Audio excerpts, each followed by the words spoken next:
Assalamualaikum. In today's video, we will be discussing about volumetric expansion in solids. Last video में हमने discuss किया था कि solid में लीनियर एक्सपेंशन किस तरह से होती है, मतलब सॉलिड्स की लेंथ में चेंज किस तरह से आता है थर्मल एक्सपेंशन की वजह से। लेकिन आज हम पढ़ने चाह रहे हैं वॉल्यूमेट्रिक एक्सपेंशन को। बहुत सिमिलर है लीनियर एक्सपेंशन से, बस एक चीज़ हमें यहाँ समझनी होगी कि वॉल्यूम होता क्या है। लीनियर एक्सपेंशन में हम एक्सपेंशन एक वन डायमेंशनल साइड पर देख रहे थे, मतलब जितना एक्सपेंशन हो रहा था वो एक ही डायमेंशन पर हो रहा था। लेकिन वॉल्यूम की जब हम बात करते हैं तो सॉलिड की हम सारी डायमेंशंस को इन्वॉल्व करते हैं, उसकी length, breadth, height. That means volume जो होता है वो 3 डायमेंशनल होता है। और अगर हम वॉल्यूमेट्रिक एक्सपेंशन की बात करें तो हम उसके तीनों डायमेंशंस में एक्सपेंशन की बात करें। ऐसा नहीं होगा कि अगर एक सॉलिड है और उसका 3 डायमेंशनल वॉल्यूम भी है तो एक्सपेंशन सिर्फ और सिर्फ लेंथ में हो, सिर्फ ये वाली साइड इंक्रीज हो जाए, ऐसा हरगिज़ नहीं होगा।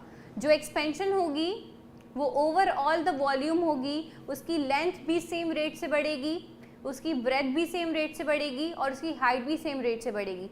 दैट मीन्स वॉल्यूमेट्रिक एक्सपेंशन जो है वो 3 डायमेंशनल होता है। Now let's move on. Volumetric expansion की डेफिनेशन क्या है? Expansion in the volume of solid. किसी भी सॉलिड के वॉल्यूम के अंदर एक्सपेंशन आना, दैट मीन्स इंडिविजुअली लेंथ में नहीं आना, ब्रेथ में नहीं आना, हाइट में नहीं आना, बल्कि इन तीनों में एक सेम एरिया से, एक सेम मार्जिन से एक्सपेंड होना वॉल्यूमेट्रिक एक्सपेंशन कहलाता है। सो हेयर मैंने एक ग्राफ प्लॉट किया है, एक डायग्राम दिखाई है आपको कि इनिशियली मेरे पास एक सॉलिड था जिसका वॉल्यूम इतना सा था।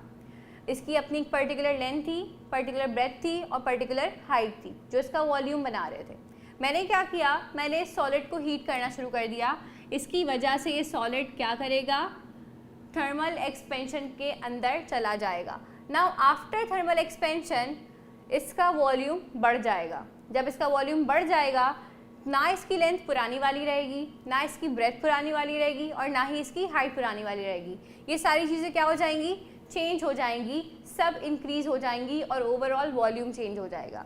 सो अगेन यहाँ पर भी मेरे पास 2 ही कंडीशंस हैं कि इनिशियली जब मैंने हीट नहीं दी थी तो उस वक्त कोई ना कोई टेम्परेचर होगा, उस वक्त कोई ना कोई वॉल्यूम होगा, जिसको मैंने इनिशियल कंडीशंस में ले लिया, दैट इज़ T और V।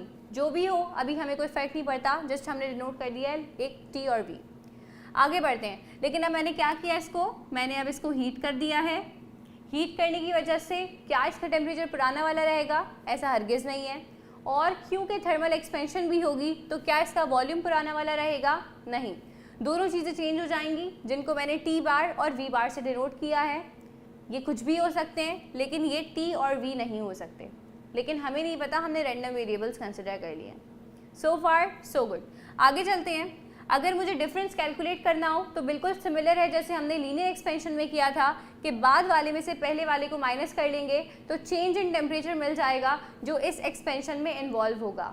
बिल्कुल इस तरह से अगर बाद वाले वॉल्यूम में से पहले वाले वॉल्यूम को माइनस कर दें तो चेंज इन वॉल्यूम मिल जाएगा जितना वॉल्यूम के अंदर चेंज आया होगा। So it has been experimentally proven that, ये बात भी एक्सपेरिमेंटली प्रूव कर दी गई है कि change in volume directly proportional होता है चेंज इन टेम्परेचर के। अगेन द सेम क्लॉज कि जितना ज़्यादा टेम्परेचर आपका चेंज होगा, जितना ज़्यादा गैप होगा दोनों टेम्परेचर्स के दरमियान, उतना ही ज़्यादा चेंज इन वॉल्यूम भी होगा। और दूसरी बात है, change in volume directly proportional to the original volume. जितना ज़्यादा ओरिजिनल वॉल्यूम होगा उतना ही ज़्यादा उसमें चेंज भी आएगा। कोई छोटे वॉल्यूम का ऑब्जेक्ट होगा तो उसमें चेंज भी कम ही आएगा। आफ्टर कंबाइनिंग दीज 2 इक्वेशंस मुझे क्या इक्वेशन मिलती है कि change in volume is directly proportional to the original volume and change in temperature.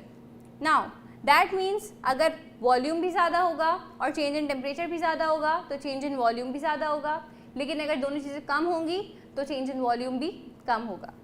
सो हम क्या करते हैं इक्वेशन डेवलप करने के लिए कि प्रोपोर्शनैलिटी साइन को ओमिट आउट करते हैं और उसकी जगह इक्वल्स टू और कोई ना कोई कोफिशिएंट लगाते हैं। So here in volumetric expansion हमने प्रोपोर्शनैलिटी हटाकर इक्वल्स टू और कांस्टेंट लगाया, that is beta. What is this beta? This beta is coefficient of volumetric expansion. इससे पहले हमने लीनियर एक्सपेंशन का पढ़ा था, वो 1 डायमेंशनल के रेट को बता रहा था, लेकिन बीटा हमें ओवरऑल वॉल्यूम के रेट को बताएगा कि पूरा वॉल्यूम किस रेट पे एक्सपेंड हो रहा है। So that is called a coefficient of volumetric expansion. जिसकी मदद से हम किसी भी स्पेसिफिक सॉलिड का चेंज इन वॉल्यूम कैलकुलेट कर सकते हैं और इस रेट से आइडेंटिफाई कर सकते हैं कि किस रेट पर ये चेंज डेवलप होगा। सो फार so good. In the and अगर मेरे पास ये 3 चीज़ें हों तो मैं चेंज इन वॉल्यूम कैलकुलेट कर सकती हूँ, that is beta, coefficient of volumetric expansion, V, that is the original volume, and delta T is the change in temperature. In the next video, we will be performing a numerical problem related to it. हम देखेंगे calculate करके कितना change आता है length में या कितना change आता है वॉल्यूम में। Till then, अल्लाह हाफिज़।